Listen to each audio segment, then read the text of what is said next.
Dohli Ahmet'e Seçuan'ın binavê Mehmet Mutlu, Sezgin Demirok û Cüneyt Yenî demalê tevlî çalakyaş bo piştgiriya li Sûriya darxistin bûn, jiyana xwe ji dest dabûn. Li ciyê ku sê ciwan hatibûn qetil kirin, tîmên taybetên pir rûpoş ji hêla kamerayan ve hatibûn kişandin û dîsal ser cenazeyên ciwanan kelepçeyên plastîk hatibûn dîtin.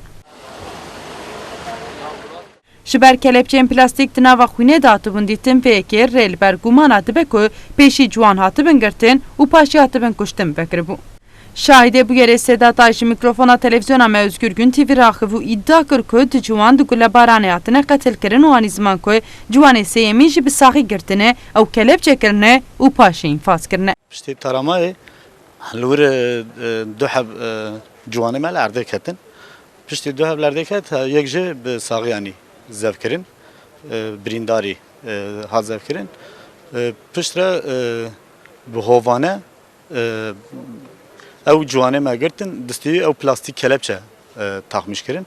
Ew plastîk kelepçe piştre taxmiş kirin. Art li wê derê ka çi girtin, li wê derê direkt wera serî dan înfaz kirin. Dema kelepçe xist destî wî birîndar bûne werin her sin an jî birîndar wê derê giş bûn. Belê ulo qetil dikin pêş çavê dayîka, pêş çavê me hemûya yanî. Ev jî ne wîcdanî, ne ehlaqî, ne tiştekî cidê yanî. Tiştê me dî yanî ew bû yanî bêg û çîk hema ser û ber tarama kirin, ew ciwanê me zaten li wir ketin.